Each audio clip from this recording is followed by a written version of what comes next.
North Korea. Secretive. Unpredictable. One of the world's last totalitarian dictatorships. Now on the brink of becoming a nuclear-armed state.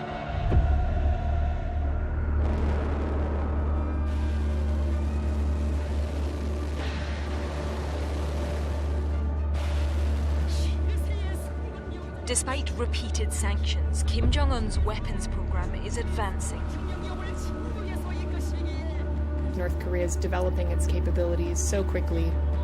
His grip over the country appears to be tightening. To the outside world, he is a brutal despot. Here, he is worshipped like a god. But in a regime that demands absolute devotion, where disloyalty is punishable by death, how can we know how much of this is real, where this country is really heading under Kim Jong-un?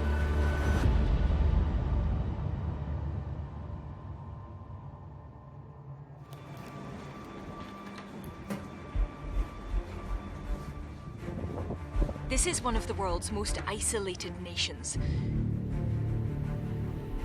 For foreign journalists like me, access is rare. But for 6 strictly controlled days, we were invited in. They wanted to show us their version of North Korea. Here, a very peaceful place, so come here. The socialist paradise. Supposedly one of the happiest places on Earth.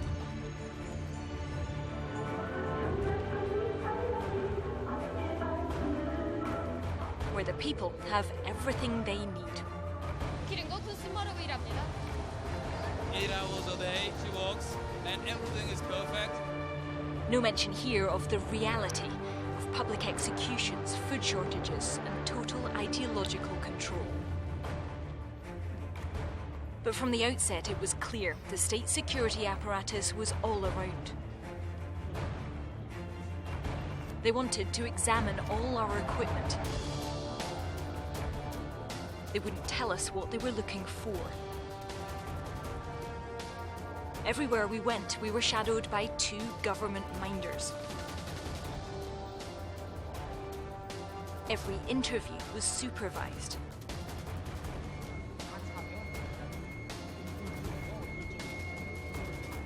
And for all of the smiling facade, the real face of the regime was never far away. Speak to those who have fled this country, and these displays of apparently hysterical adulation may not be everything they seem.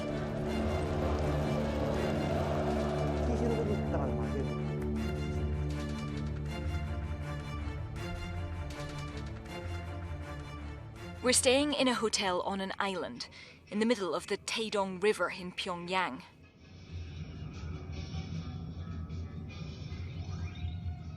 We're not allowed to leave it unaccompanied.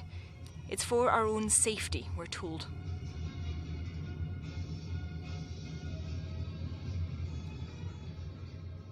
The experience is surreal. Inside one of the planet's most repressive regimes, to the soundtrack of 80s synth pop.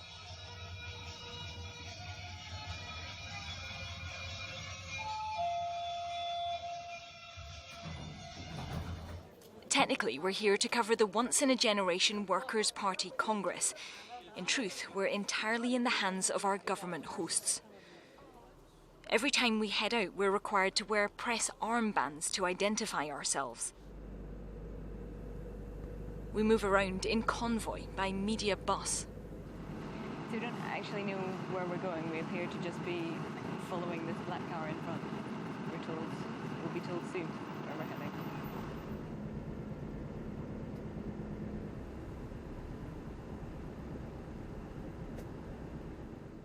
Out of the mist, the towering figures of Kim Jong-un's father and grandfather.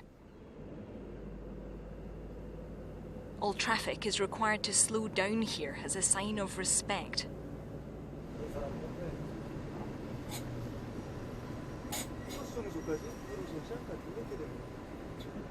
After some initial confusion, we arrive at our destination. Throughout our time here, this will be the one constant, a series of men in dark suits, always nearby, almost always smoking. We're headed, we think, for the big event, but there's a catch. So this is where the big Congress is being held, or rather, over there is the outside of the building in which the Congress is being held. This is as close as we're allowed to go, so the far side of a 6-lane road. From here we can see the portraits of Kim Il-sung and Kim Jong-Il and the outer perimeter of security.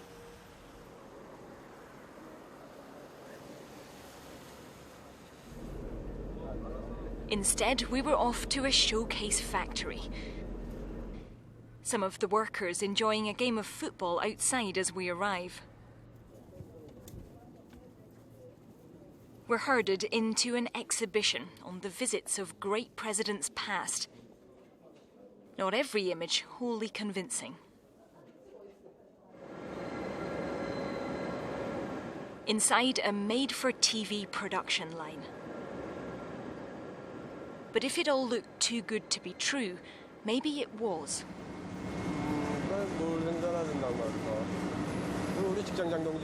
We asked this man what his job involves. He's not in this place actually. He works at another place, so he doesn't know this place.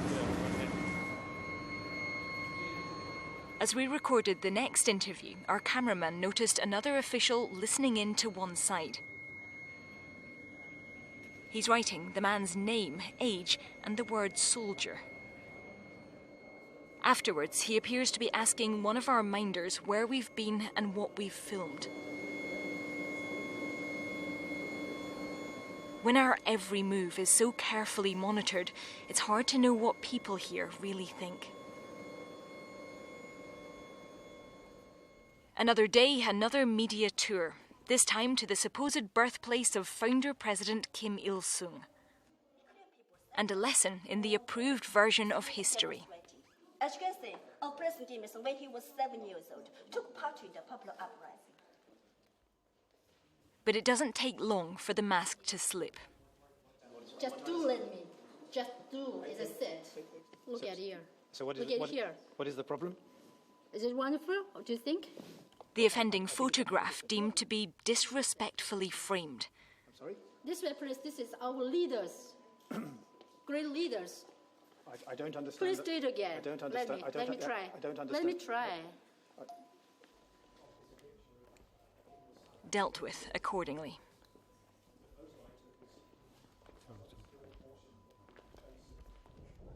Outside, the list of those present is discreetly consulted and the names of those involved identified.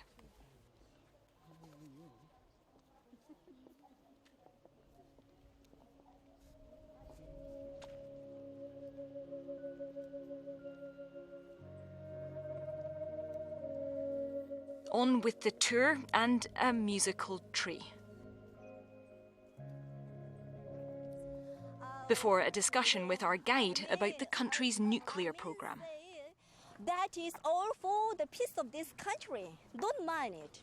For the happy life of the Korean nation. Please come here. Don't say like that, as I must say. But isn't it That's also right. impoverishing the Korean country? The development of nuclear weapons actively making people's lives here harder. We Korean people, this year, we make the great victory to make our way the hydrogen with the nuclear weapon. It shows our great power. But hasn't that brought heavy sanctions that make people poorer? To defend this nation.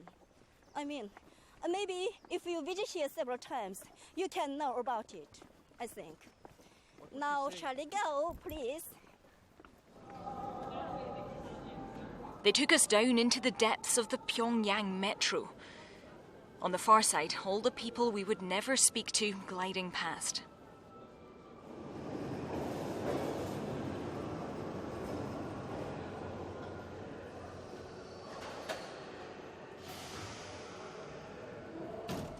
The purpose was to marvel at the modern infrastructure.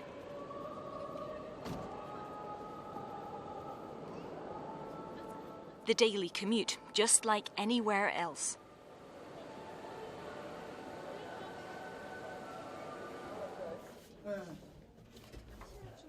Then we were off to visit a typical family. To see, we were told, how the average citizen lives.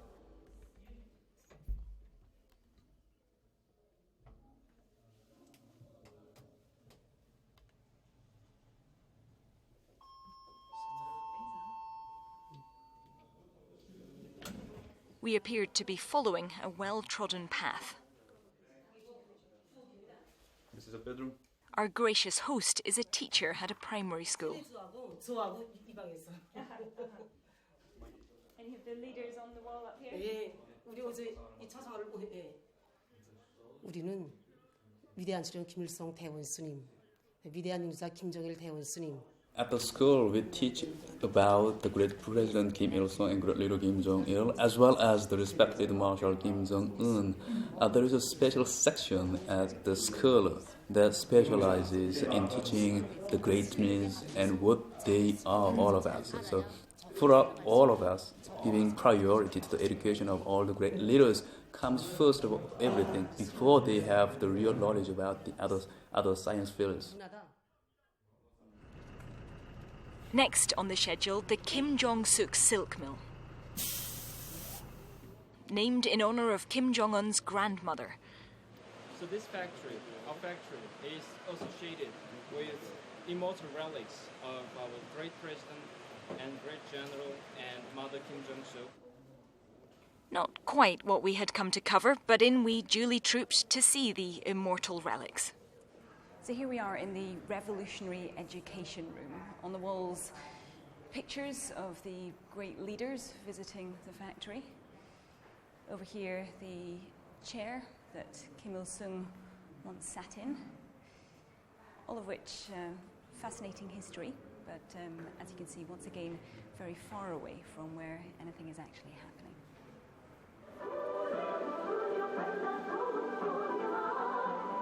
Inside, non-stop, rousing revolutionary music.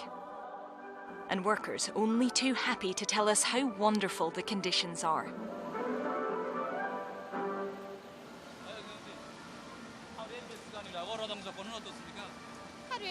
Eight hours a day she works, and everything is perfect, including the working conditions.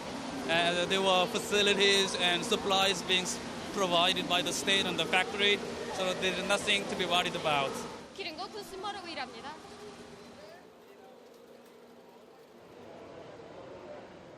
Other areas, though, were off limits. Not everyone had time to talk. Finally, the factory kindergarten, where the children careered, apparently oblivious to the sudden influx of officials and camera crews. Around they rode in their tiny fighter jets past the replica rocket, waving to the international press. But back at the hotel, the novelty of touring factories was wearing off. Excuse me, what are you It's not amusing. What should we do? We wanted to know when we would be going to the Congress. Can we go there? Why not? The place is so small. It looks pretty big. He told us we could go next time, which on past form will be in 36 years. So they took our small team to the shooting gallery instead. A chance for our minders to blow off some steam and show us their skills. Before a member of staff stepped in to show them how it should be done.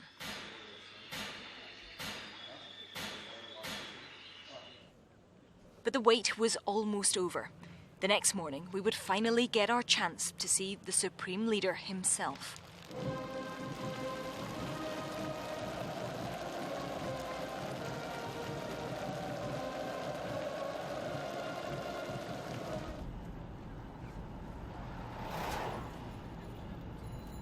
Early morning in central Pyongyang. From every direction, a stream of silent figures mobilizing.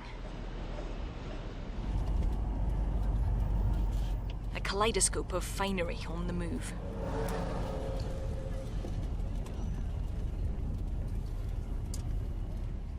One of our minders had called my room after midnight, telling us to be ready by 5:30 a.m. to leave our phones and most equipment behind. Now we were under escort with a soldier from the Korean People's Army, moving through the streets under heavy security.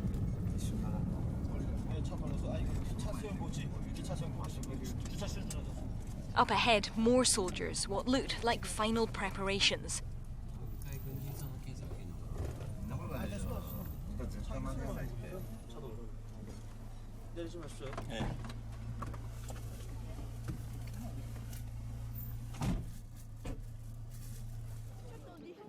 And more security checks.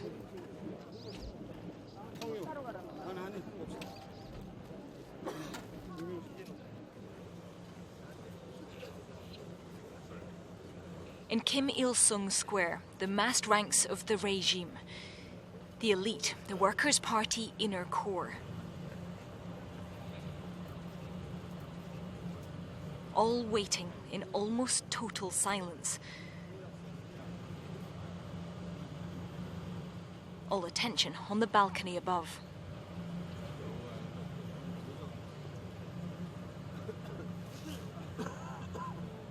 In front of us, the crowd stood, hushed, ready for the cue. The leader was on his way.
This was meant to be a celebration for the end of the 7th Workers' Party Congress.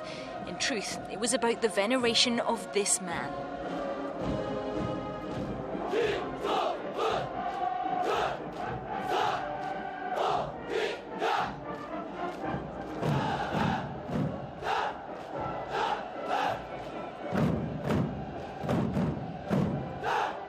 A regimented display of devotion.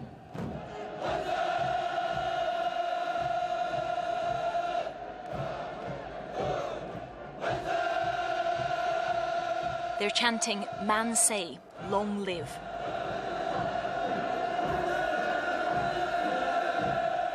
And then a replica missile launcher, a celebration of Kim Jong-un's signature policy, the push to develop the economy and nuclear weapons. The United States says it will never accept a nuclear North Korea. Mr. Kim does not appear to be waiting for their permission. In the last 5 years under Kim Jong-un, we've really seen that program advance in pretty much every direction. We've seen him do very active, increasingly active nuclear and missile testing. We've seen him develop and begin working on a program to put nuclear weapons on submarines at sea. And so really, this is a threat that is manifesting itself in many different ways, and for most who are looking on, it's of extreme concern.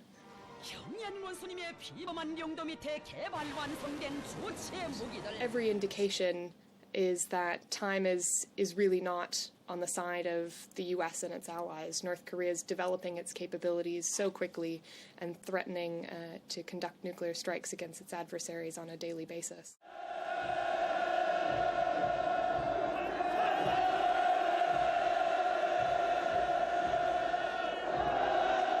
people here are told their country is under threat, that only Kim Jong-un and his nuclear warheads can protect them. In a state where information is strictly controlled, only the official version of reality is allowed.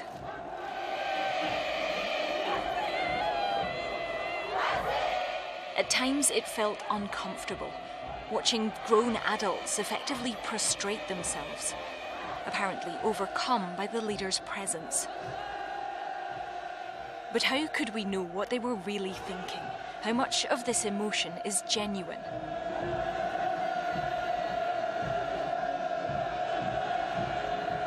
With the state TV cameras trained on them, what other option did they have? We stood just meters away, but worlds apart. I was reminded of my interview with this man, a former North Korean soldier who escaped across a river. He had attended other events like this. He told me everyone understood what was expected. 박수 칠 때 박수 안 친다든가 같이 있을 때 졸았다든가 이러면은 너는 정말 그 김정은이 사상을 따르지 않는 사람은 이렇게 처형하거든요. 할 수 죽기 싫어서 당하면 만세 부르고 박수 치고 이렇게 하거든요. And for all the pictures of deliriously happy troops, under Kim Jong-un, he said, people are more afraid. 관계층, 우리 군부에서도 내가 중대장 할 때 내 대원은 한 사람 총사라는 거 있고, 관계층 행보는 많이 봤습니다. 많이 보고. Around the same time as that interview, we filmed these images from the border, a brief glimpse into the real North Korea. You can make out an ox cart moving slowly through the fields. What looks like a work unit marching along the road. Human rights groups accuse the Kim regime of deliberate starvation, forced labour, torture, of perpetrating crimes against humanity. All a long way from the propaganda of Pyongyang, and a reminder of how much we didn't see on our carefully guided tour.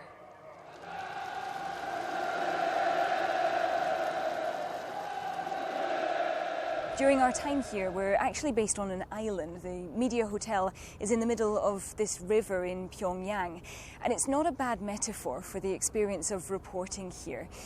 Things on the island are fine, as they are in the model factories we're taken to see, the model citizens we're taken to meet.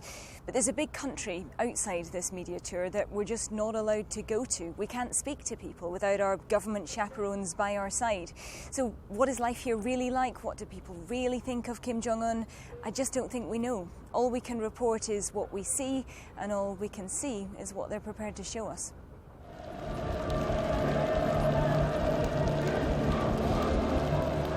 This is what they want the world to see. The supreme leader, a man who looks stronger than ever and who shows no sign of turning back.